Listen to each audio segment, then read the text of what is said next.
Hello, good evening, and welcome to the Caithness Amateur Dramatic Society.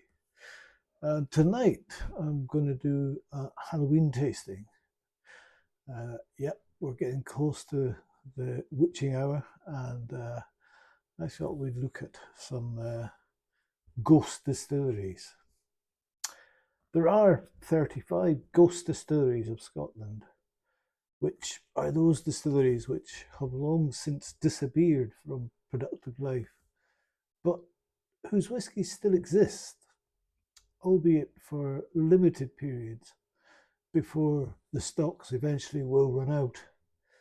And so, like real ghosts, the body has been extinguished, but the spirit lives on. Some of these are being resurrected, such as Brora, uh, and other distilleries which we can't get whisky from have passed into legend, such as Tosh, uh, the first legal distillery in Scotland. Tosh accounted for two-thirds of the whisky produced in Scotland by the late 1760s, and the colourful Forbes family was inextricably linked to its rise and fall.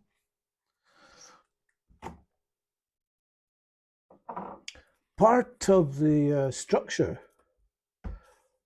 for what is claimed to be the original Tosh distillery can be seen at Ryfield House on the Black Isle, just near Inverness.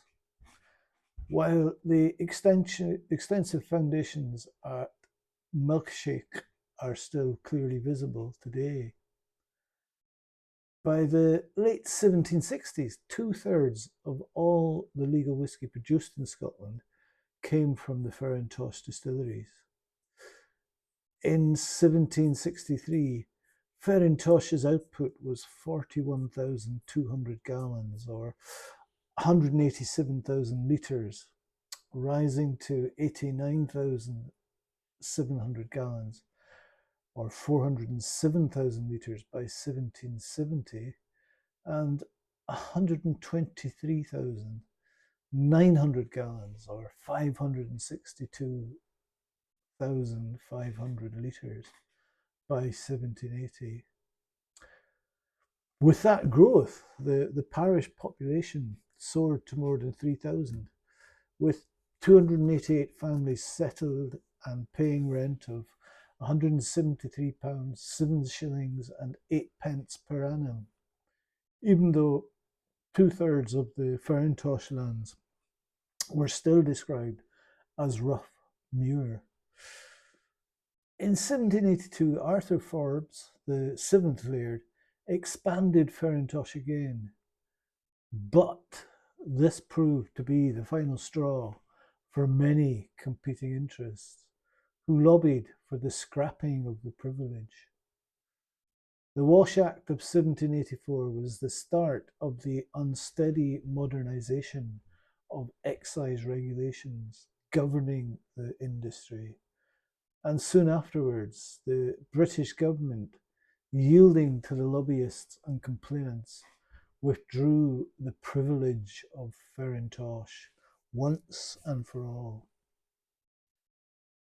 Arthur Forbes promptly claimed £32,683 in compensation, stating, "The Lord President spent in the service of the government during the rebellion of 1745 above £20,000, besides the loss he sustained by the destruction of his household furniture, horses, cattle, sheep, and so on. So that this right of exemption is all that the family has to for above £30,000 spent in service of government, which, including the interest charged upon it, amounts to a sum far exceeding any compensation the memorialist expects." On the 30th of December 1785, the Court of Exchequer at Edinburgh allowed him £21,580, which is about £3.3 million now. With that, the Forbes Farintosh distilleries ceased to operate and fell into the ground.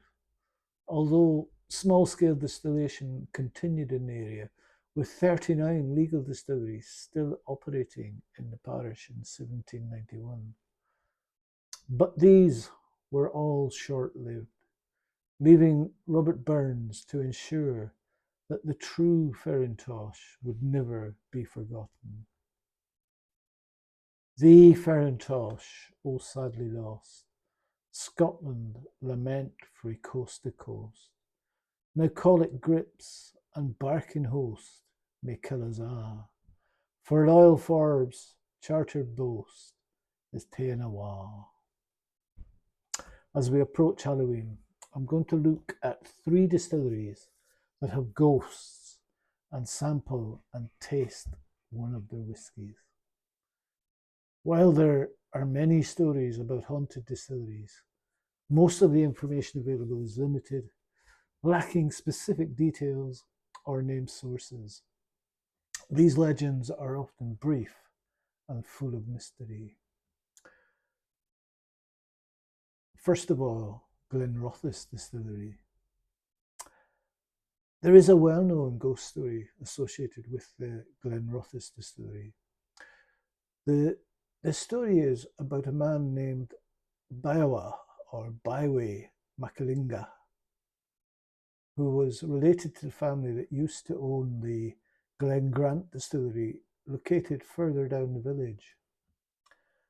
Baiwe was buried in the cemetery that overlooks the Glenrothes distillery. According to the legend, Baiwe returned to the Glenrothes distillery in the 1980s to haunt the workers. It was whilst travelling to Zimbabwe that Major James Grant came across 2 little orphan boys and decided to take them back to his home village of Rothes. He managed the Glengrant distillery, and over the years, one of the boys, Baiwe, became his footman and general servant. Baiwe served in World War I with honours, and upon his return to Rothes, he was an avid football player. Nobody knew his real age, but at the time of his death in 1972, he was thought to be in his 80s. However, trouble arose when the Glenrothes distillery opened a new stillhouse in 1980. The number 3 still wasn't performing as well as expected, and Baiwe's ghost began to appear. In 1981, Professor Cedric Wilson visited the distillery to investigate the sudden haunting and discovered that the new building had damaged a key line that ran through the distillery, cemetery, and Rothes Castle, a ley line. Iron rods were placed to correct the energy flow, and the ghost hasn't been seen since. However, if you do a tour of Glenrothes Distillery, there will be a toast to Baiwe at every tasting.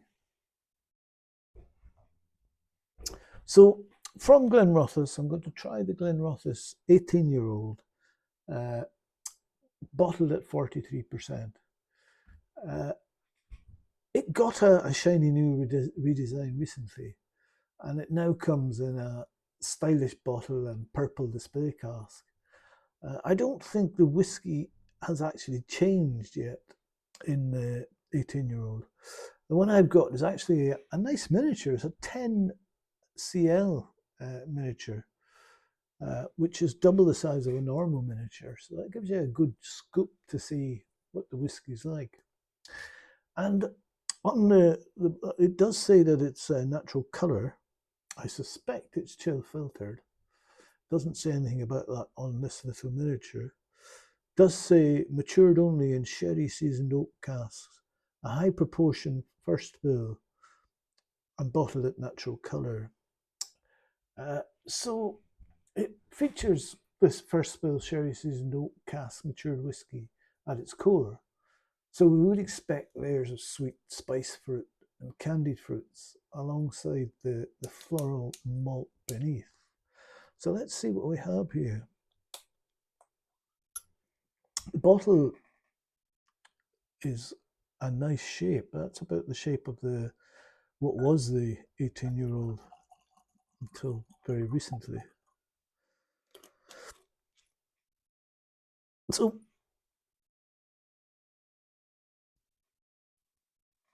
43% natural colour, but at 43% I would expect it to be chill filtered.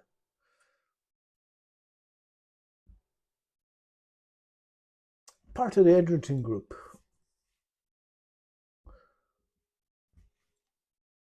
Between Rothes and Aberlour, you'll come across Macallan Distillery, of course, the big boy of Edgerton. Nice tears in this one. So let's see what we have here.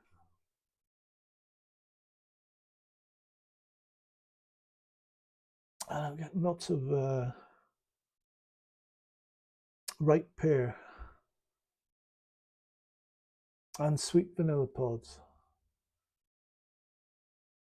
tempered by aromatic orange oil. There's some almond, and it's got a well-rounded fragrance, which adds complexity. And there's a hint of dry ginger spice, which gives it an unassuming depth. It's got a strong dark punch with some dark chocolate and coffee aromas. And as it opens up, you do start to get some fruitier notes coming to the front, and quite intense notes of fresh pears and orange. And then that's followed quickly by vanilla and marzipan. Juicy pears and oranges at the centre, alongside apricots and hints of dried bananas. It's quite sherbety with waxy floral overtones. Vanilla cake, almonds,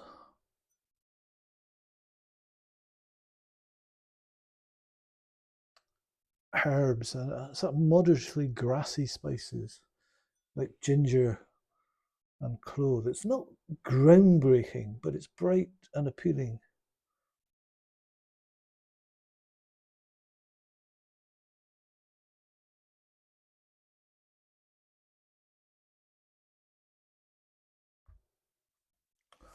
Try the mouth with this.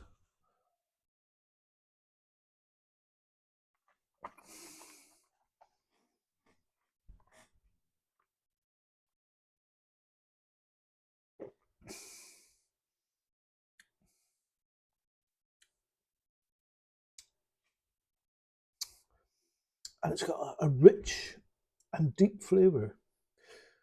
And it's quite alive with sweet ginger, pear, and rosewater. Aromatic fruit, and there's this light oakiness to create a gentle spice, which balances nicely against an undercurrent of creamy vanilla. It's quite mellow, and it has a nice body. It starts with sweet vanilla, and then that's quickly followed by the darker flavours.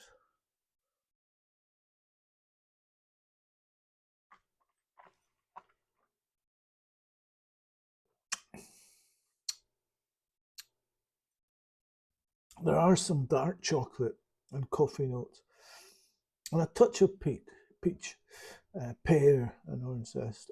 And then the spicy notes come to the front with a strong presence of ginger and pepper.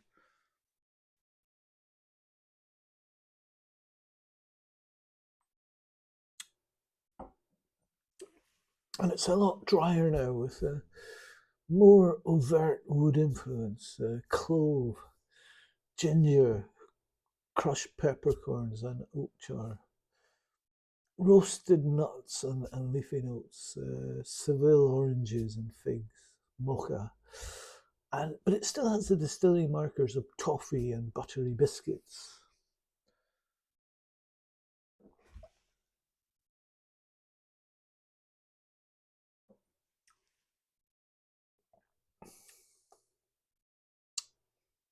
There's a sort of medium long finish, sweet, balanced with spice and a gentle peppery undertone, malty and spicy with some cinnamon and pepper.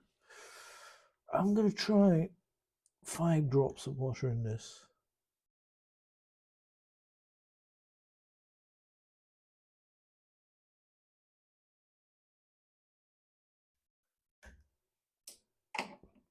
I wouldn't expect any Scotch mist here.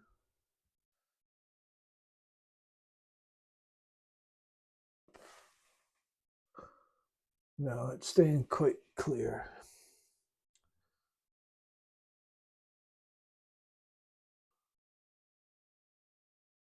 And it's wrapped up the banana and the apricot. There's now a lot of vanilla, caramel, barley sugar, and some baked pears. There's nice notes of milk chocolate. I must say, it does smell younger than its age of 18 years. Try the mouth.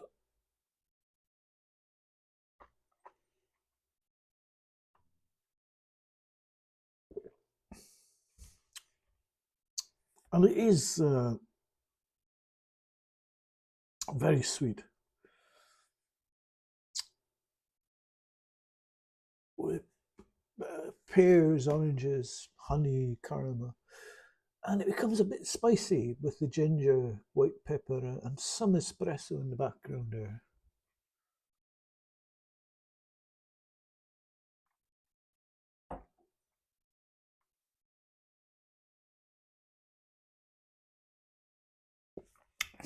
And the finish is just shy of long, docile and pleasant,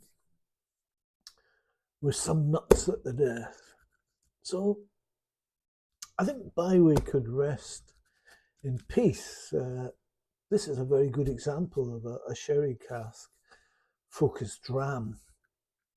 You can chew it in the mouth and get some waves of sherry cask flavour. And it doesn't get too prickly as you do so. It's not particularly complex, but it drinks nicely. There's no sulphur inside.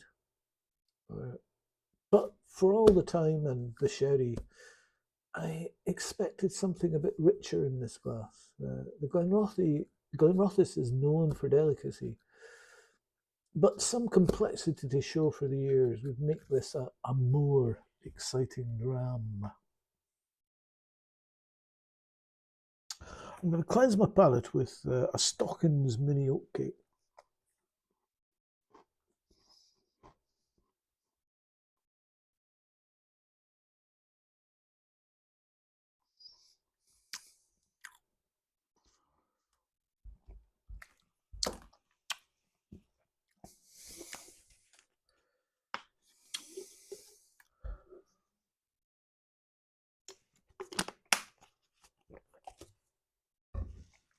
So, the next distillery with a ghost that we're going to visit is Tomatin. And Tomatin is known to have a unique ghost, the Kubokin. Uh, and it's also released a smoky version, a peated whiskey named after the spirit hound. The Gaelic phrase ghost dog or Kubokan is believed to be the spirit of the last wolf killed in Scotland. While rare sightings of this ghost have been reported over the years, and they're always terrifying, the Whiskey Lore podcast sheds light on this mysterious spirit, stating that it is seen only once in a generation. A distillery worker out walking late was once relentlessly pursued by an imposing black beast, steam spiraling from flared nostrils, teeth bared.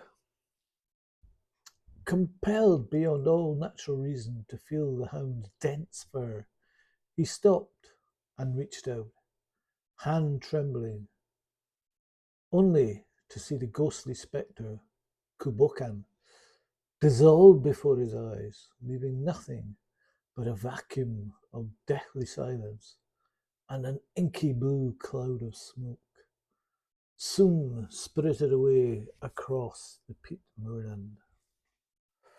So, for our Tomatin whiskey tonight, I'm going to try the Tomatin 18-year-old 46%.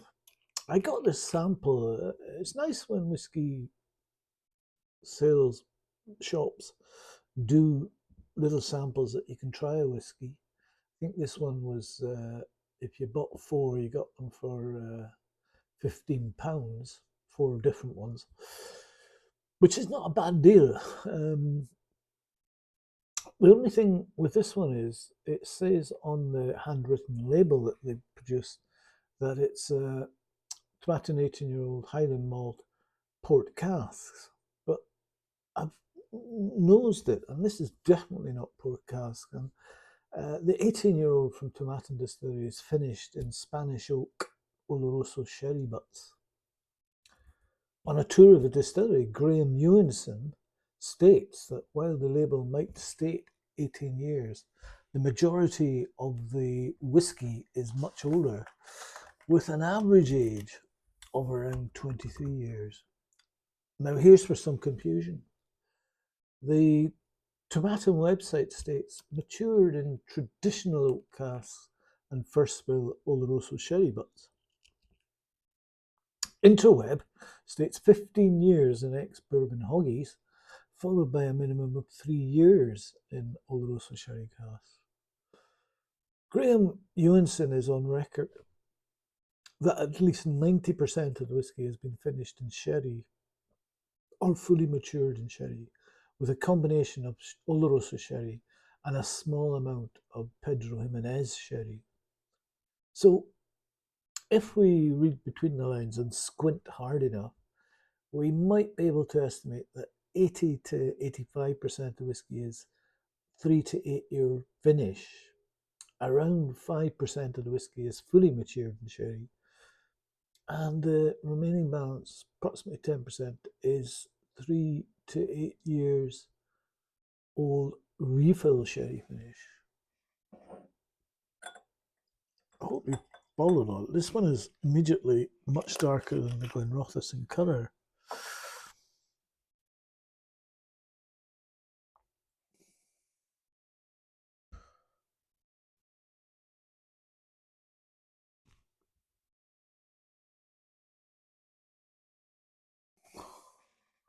This is nice tears.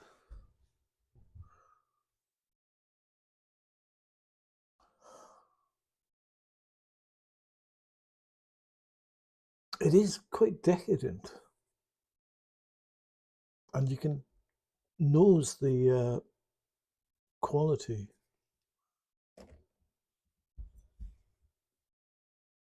It's like walking into a mix of a fudge shop, patisserie, and a specialty bakers. Dense sweetness mingling with fruitiness, brown sugar, cooked dates, fresh raisins, vanilla, baked apples and peaches. And there's a subtle nuttiness with baking spices.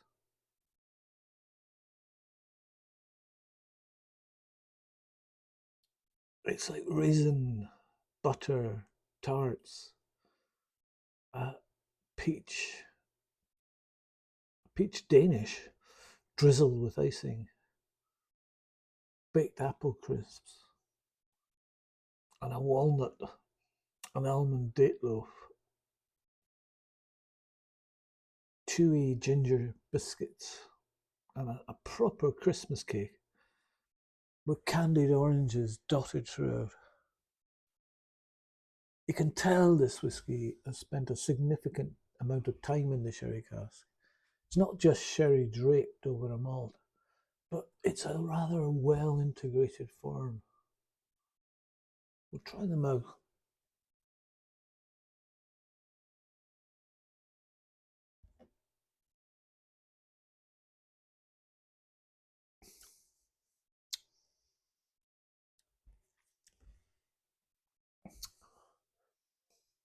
It's rich, chewy, luscious, and dense.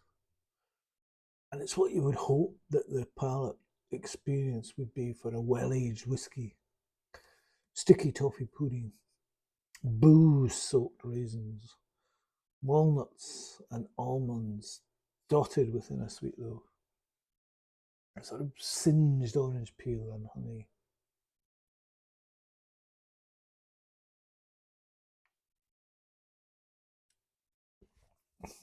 There's a light touch of leatheriness, damp library mustiness. I know that's more of a smell thing, but I get that sort of the library mustiness rather than mushroomy mustiness here. Ginger and cinnamon and cooked dates. While the nose is more along the fresher, fruiter side of things, palate is more along the oxidized, darker, and older vein.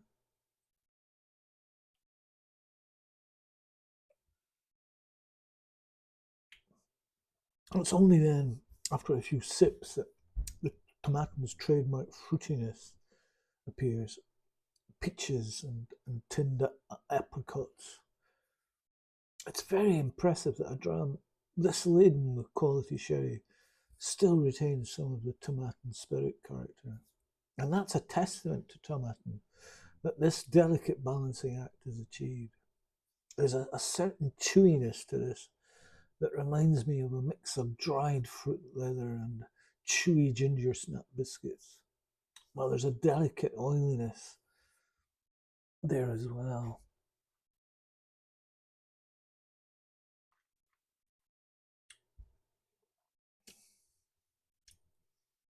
And the finish was medium to long and quite malty, with sweet toffee and some bitter spices of cinnamon and pepper. I'm going to try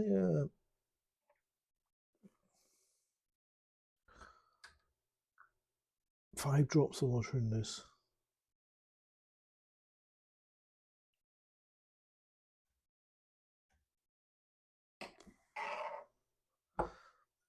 Will we get Scotch mist?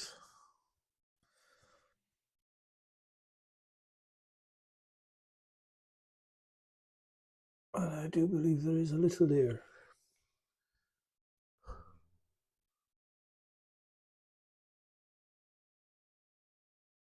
It's become quite malty now, but the sweetness still prevails with candied apples,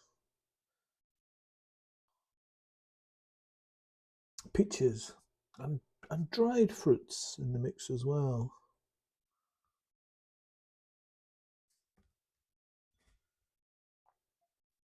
Honey, chocolate, light leather, and crystallized ginger all played a part. And it make up for a gentle but well defined dram. Try them out.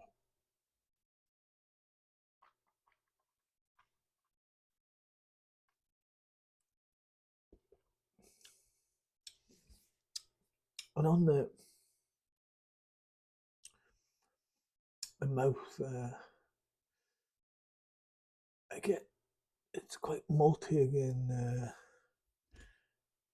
and the sweetness is still there. But I think I missed out the nose on this.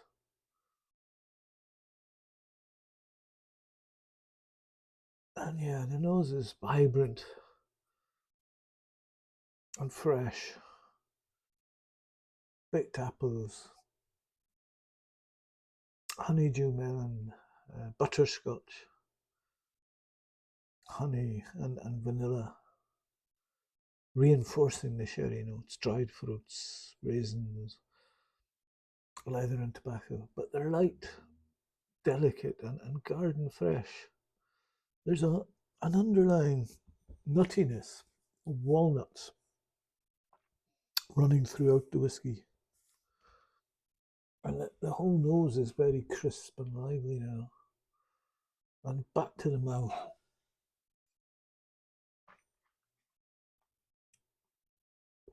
It has become much maltier on the mouth. You do still get some of the sweetness from the fruits, apples, peaches, dried fruits, and there's some honey and chocolate.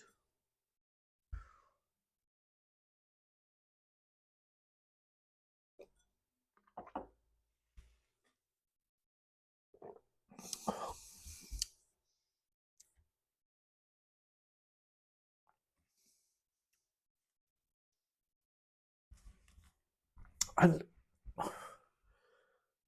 with the finish, it loses some of its fruity finesse. It becomes plain malty and even beer-like, with subtle hints of dry cocoa and bittersweet spices. So this is a good middle-aged Tomatin. I like the fruitiness and balanced sherry of the nose, but I'm less fond of the increasingly strong malty side on the palate.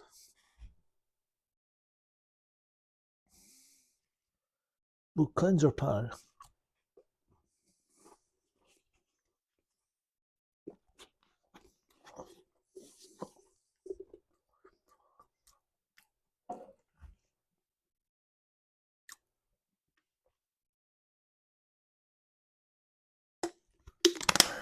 So, our third and final distillery of our Halloween tasting is Glenmorangie. And the legend is that the ghost of the White Lady haunts the Glenmorangie cooperage. Some think the story was fabricated to keep apprentices alert during their long night shifts on the malting floors, where the ghost was originally seen. After the maltings were shut down, she supposedly started appearing at the cooperage. No one knows the origin of the ghost or how she came to be in the distillery, but it has been said that she can drive people insane. She has been reported to have peeled off wallpaper, moved boxes around, and created such a spooky atmosphere that it sends shivers down your spine. And as a result, apprentices are warned to remain alert and not fall asleep. So, the whiskey is the Glenmorangie Signet, bottled at 46%. Beautiful packaging, wooden box, quite a heavy bottle. Lots of information on the label, on the box, tasting notes, the namesake of our signet, an icon inspired by the intricate carvings of their homeland's ancient Cadboll stone. And yeah, there's a lot of information on the box. Label, less so. There's really not an awful lot of information on the label. And of course, as we've been told many times, the label is the contract.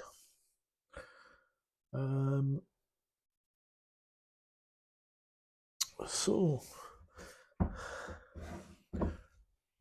this Glenmorangie was created.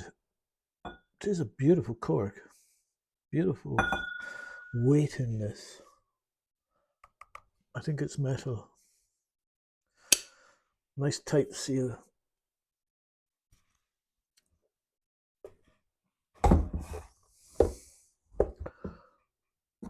So this Glenmorangie was created with a marriage of whiskies produced from two unique types of malted barley. A single estate Canball variety and a malted chocolate barley, which is better known as a basis for craft beers. The Signet was distilled twice through Glenmorangie copper pot stills by a team of 16 distillers, known as the 16 Men of Tain. And then it was subsequently matured in bespoke American virgin oak casks before it was bottled at 46% and received no chill filtration.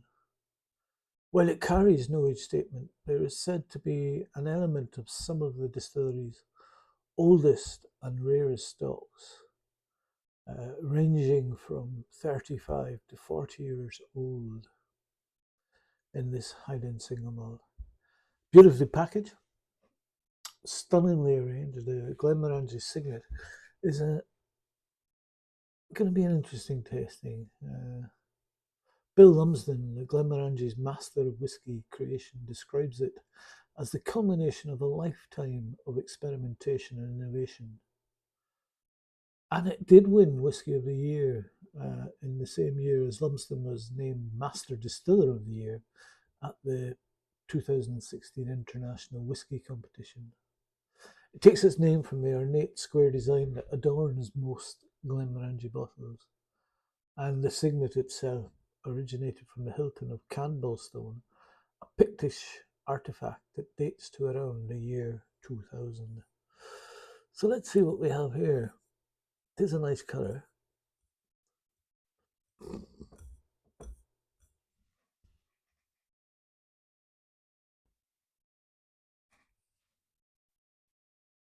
Nice bronze colour. Some tears. Nose. And the nose begins with chocolate raisins and sugared mixed peels, toasted spices, bread and butter pudding, and golden syrup. And there's a note of Angostura bitters beneath it. It's soft and lightly floral, hibiscus flowers. And then you get the dark cocoa and spiced plum.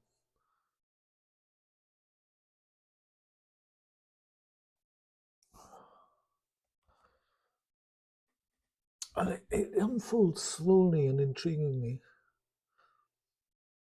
One moment you get a sort of lemon meringue, and then that goes into key lime, and then bread pudding, and then you get the leather and the tobacco leaves. It's sweet, fruity, and it's finessed. And I can't find any rough patches in this. And I could spend quite some time with just the nose alone, and I have done.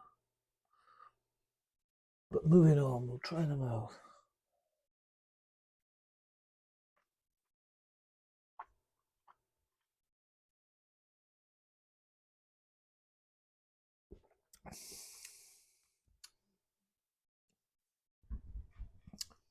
Sweet, syrupy cinnamon and a drying malt before a suggestion of Terry's chocolate orange.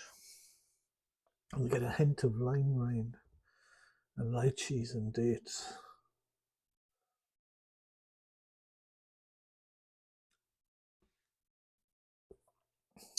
And the backdrop is filled with tobacco leaves and freshly roasted espresso beans with a little honey roasted cashews.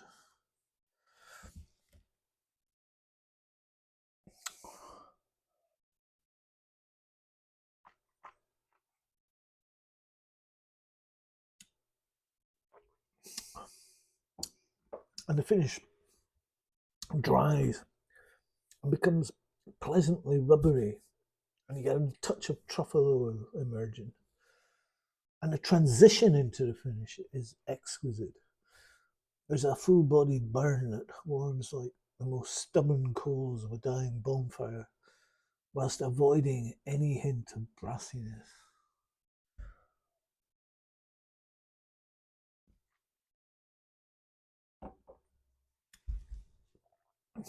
And the cocoa and the tobacco, a bit of fond farewell before the whiskey arrives very late to deliver a phenomenal and unexpected encore.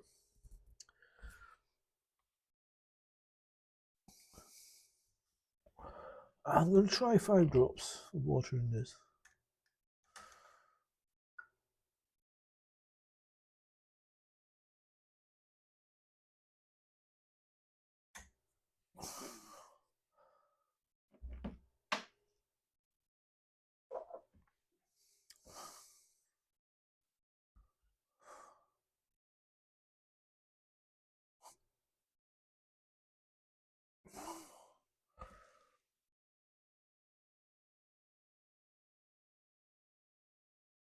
Non-chill filtered, and there is just a bit of Scotch mist there.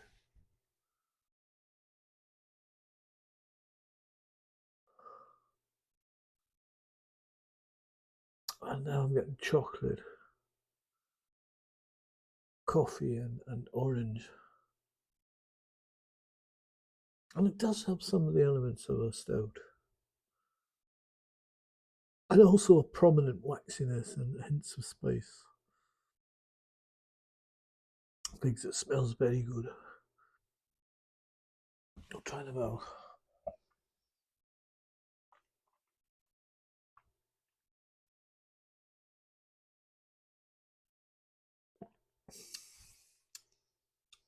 Malt, chocolate, orange, oak, marzipan, ginger ale. Ignoring the price for a moment, this is distinctive and delicious. Uh, the chocolate malt really does bring something different, I think. The flavours of the older elements do come across to me, and the combination is very, very good.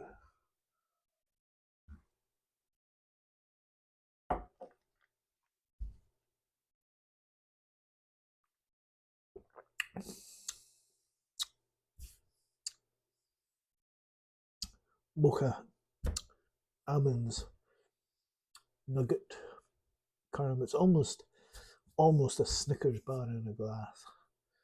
Still has the orange zest, and I do like chocolate oranges. Uh, Often I think these 46% bottles, when watered down, don't hold up on the finish, but not this time. It's long and lingering, not too oaky, with the right level of sweetness. This is utterly superb. Signet is art in a glass. When it comes to discussing premium or luxury whiskies, the conversation would include Johnnie Walker Blue Label and the Macallan 18. And in my opinion, Signet best both tried and true fan favourites in nearly every conceivable regard. And it can be found for the lowest asking price of any of the three. The long and short of it is this whisky was created and presented to make an impression. And it excels at that. The look, the substantial feel of the bottle in the hand, the considerable weight of the stopper, the nose, the palate, the finish. It all adds up to a fully formed and expertly realised package, which is worthy of the mystique it currently gathers. Happy Halloween.